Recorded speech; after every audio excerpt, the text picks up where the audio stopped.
Jadi kalau orang-orang sekarang ini bernyanyi-nyanyi teroris, ini urusan perut dia. Kalau nggak makan dia, begitu kira-kira. Jadi harus ada job kan, dibuatlah. Persoalannya dibuatnya itu buat-buatan.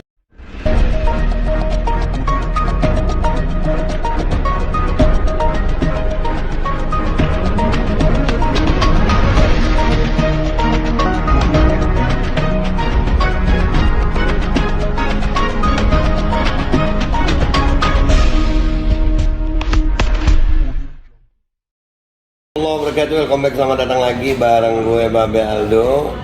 Dan kali ini alhamdulillah kita lagi di kantornya Bapak Ahmad Yani SH. Dan saya lagi di sampingnya Bapak Joko Edi dan Bapak Juju Purwantoro. Hari ini tadi ada meeting tentang permasalahan penangkapan Ustadz Farid Okbah. Iya betul begitu Pak Joko Edi ya. Kira-kira menurut Pak Joko Edi, Pak Farid Okbah ini apakah sesuai dengan tuduhan mereka dicurigai teroris seperti itu? Prosesnya gimana nih Pak Joko Edi? Menurut saya, semua tuduhannya siapa itu si Densus Ya. itu bohong. Bohong. Alasannya dibilang bohong apa ini? Karena bukti-buktinya bohong semua. Mana ada yang buktikan bahwa Farid Okbah itu terlibat teroris? Ada? Saya belum tahu itu. Tidak ada. Itu omongan narasi. Dibikin-bikin lah kemudian Farid Okbah ini beserta teman-temannya itu terlibat terorisme, gitu kan? Ya. Padahal terorisme di atas bumi ini sudah nggak ada. Bahkan kemarin Amerika yang menjadi gabungan, ya yang ketuanya juga menyatakan bubar dan mundur di Irak itu. Sebelumnya yang di Afgan sudah mundur juga dia. Bahkan teroris-teroris yang namanya ISIS itu menyerahkan diri. Mana yang teroris sekarang? Kan nggak ada. Jadi kalau orang-orang sekarang ini bernyanyi-nyanyi teroris, ini urusan perut dia. Kalau nggak makan dia, begitu kira-kira. Jadi harus ada job kan, dibuatlah. Persoalannya dibuatnya itu buat-buatan, itu masalah. Baik. Bagaimana kita percaya? Saya ini udah ketika terjadi Poso segala macam, saya di Komisi 3. Kita cuma mantau yang namanya terorisme itu. Oh tiba-tiba siapa Munarman yang jadi teroris? Saya baca pula hari ini di Tribun, apa dia bilang bahwa Munarman itu didakwa menggerakkan orang. Oh, canggih sekali kan? Mana orangnya? Nggak ada. Dan mungkin yang terlibat lagi ada siapa? Bambang Wijoyanto. Didakwa ada seperti itu. Jadi siapa ini si Densus ini mempuding seolah-olah pekerjaan dia itu benar, padahal dia bikin pekerjaan supaya dia bisa makan. Kalau tidak nggak makan, jadi nganggur orang tuh, gitu. Baik. Nah kalau menurut Bang Joko Edi dari pihak Densus 88 ini dalam tanda kutip berbohong mungkin ya. Kira-kira ini kan segala sesuatu itu kan dilakukan dengan ada alasan. Apakah ada alasan politik di sini? Karena ini kan mau 2024 nih, kekuatan agama mulai muncul. Begitu bias ya. Pertanyaan seperti itu bias politik ini tidak ada urusannya. Jadi ini tetap aja ini masalah job. Saya orang politik. Siap.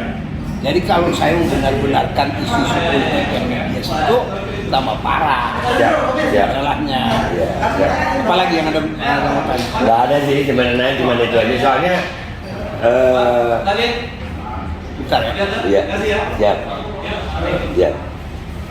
Ya. Soalnya kalau saya pribadi sekarang ini, saya pribadi melihat bahwa terorisme itu bukan dengan senjata seperti yang dituduhkan sekarang. Sekarang ini teror itu lewat media kalau saya lihat. Ya seperti yang sekarang ada ini pandemi ini, itu saya sebutnya itu aksi teror itu. Begitu. Jadi kira-kira harapannya nanti langkah-langkah hukumnya apa aja nih untuk Ustadz Farid Okbah ini? Ya menurut saya itu undang-undang yang sekarang, yang terakhir itu, pasal 15 misalnya. 5 tahun 2018. 5 apa? tahun 2018. 2 tahun aja lah cabut dari itu. Cabut itu berarti Kenapa? Itu 2 tahun lamanya perdebatan antara DPR dengan pemerintah. Yaitu untuk penambahan penahanan di luar prosedur KUHP. Itu kan 2 tahun lamanya, nggak jadi. Untuk jadi dibuatlah kemudian rekayasa, meledaklah bom yang di Jatinegara. Karena bom di Jatinegara diperlukanlah ini naik lagi. Setiap kali bom itu lantas ada ikutan permintaan dari Densus dan selalu minta diruntir. Setiap kali ada bom meledak, ada permintaan. Yang terakhir yang namanya Lone Wolf itu yang di Mabes, ada permintaan sampai 4 triliun. Wow. Jadi ini sebenarnya uang aja Ini kan dulu mainannya siapa ini? Siapa namanya? Yang pegang narkoba itu? Boris Mere. Oh ya. Dulu Boris Mere yang nggak anak sini. Iya. Sekarang Ya, emang dari dulu Boris Mere canggih cari duitnya. Oh, jadi ini Ada di situ yang canggih-canggih itu Boris Mere, saya kenal kan. Biakto, kan saya kenal ini. Iya. Ini cari duitnya dari situ. Oke, siap. Jadi ini project bisnis. Selalu proyek. Ada tanggapan dari Bang Juju mungkin? Iya, terhadap Dr. Ustadz Farid Okbah dan kawan-kawan 3 orang dokter ya, ulama kita. Nah, itu ya kita juga sangat terkejut ya dengan penangkapan mereka. Yang setahu kita ya bahwa beliau itu apalah ya keterlibatan atau katakanlah kegiatan terus sama sekali ya jelas tidak mungkin ya, impossible kalau mereka semua terlibat. Jadi tadi katakan rekan Joko Edi ada rekayasa, ada big skenario terhadap mereka ini ya. Itu yang kita lihat. Tapi memang undang-undang terorisme itu terorisme itu seperti disinggung oleh rekan Joko Edi tadi, memang setidak-tidaknya direvisi atau dicabut. Ya, itu jelas. Karena indikasi terhadap pelanggaran HAM ini nyata betul, Babe. Nyata betul. Orang malam-malam, tengah malam. Sebagai contoh misalnya kemarin baru rekan saya Munarman, tiba-tiba pakai sendal pun juga nggak boleh, ganti baju pun nggak boleh. Atau ke toilet pun juga dilarang. Itu kan jelas pelanggaran. Jadi apakah dengan undang-undang ini saya mau nanya nih, orang bisa dituduh teroris langsung diambil gitu? Betul sekali. Iya. Jadi umpamanya sekarang Densus lihat saya, ini teroris, langsung ditangkap dulu. Hak sekarang itu penambahan. Jadi yang undang-undang yang nomor berapa? 2018 itu muncul penambahan sehingga kalau dihitung penambahan itu 300 hari orang bisa ditahan tanpa diapa-apain. Jadi menurut saya karena kita masih orang waras, ya kan, kumpulan orang waras gitu. Hukum yang nggak waras ini harus kita kembalikan supaya waras. Iya. Itu langkah hukumnya gimana dia kalau merubah pasal itu, kemana dia? Ya, itu beberapa langkah sebetulnya teorinya ya. Teorinya bisa kita ajukan ke MK misalnya untuk merevisi atau membatalkan pasal-pasal yang bertentangan dengan HAM itu. Gitu. Atau sekalian juga kita ajukan kepada DPR begitu ya, misalnya untuk merubah atau membatalkan atau merevisi pasal-pasal yang jelas-jelas banyak bertentangan dengan HAM. Jadi walaupun pasal undang-undang ini dirubah 3 kali, Babe Aldo, ya, sampai tengah akhir 2018, tetap saja kental sekali pelanggaran HAM-nya. Itu yang nyata-nyata. Tadi orang ditangkap dengan tanpa ada pemberitahuan, tanpa pemeriksaan lebih dahulu, langsung ditahan juga, belum diadakan pemeriksaan. Itu yang nyata seperti itu sekarang. Bisa terjadi pada siapa saja. Jadi gini, satu ya, undang-undang teroris itu melanggar Undang-Undang Dasar 45. Betul. Coba lihat di 24H, terus Pasal 24H, I, pasal 24I, Jadi ya apa namanya, itu malah dilanggar semua. Dan itu kerjanya DPR. Dan itu sehingga konstitusi, sampai Pak. seperti omnibus ini, Iya, omnibus law itu Iya, omnibus menjadi omnibus law. Iya. Nah, itu dilanggar semua. Iya. Dan Ya, pasti itu melanggar KUHP juga Mas Joko. Iya. Itu jelas melanggar KUHP samping UUD 45. Selain dari Undang-Undang Dasar 45, KUHP. Lah, KUHP-nya dilanggar bagaimana kau ini? Kan begitu. Betul. Nah, terus kau kerja pakai apa? Nah, ini orang-orang ini kerja ya cara preman gitu. Baik. Nah, oleh karena itu ini batalin nih undang-undang. Semua yang Harus melanggar itu ya. Harus dibatalkan. Baru kita waras. Ini orang nggak ada teroris, dia bicara teroris. Berarti kalau secara garis besar saya bisa mengatakan hukum di Indonesia sedang tidak waras ini ya? Dia nggak waras loh. Iya, berarti sedang tidak waras. Jadi Farid Okbah ini hanya diketahui seolah-olah dia pergi ke Afgan, pergi ke Mesir, pergi ke mana gitu loh kan?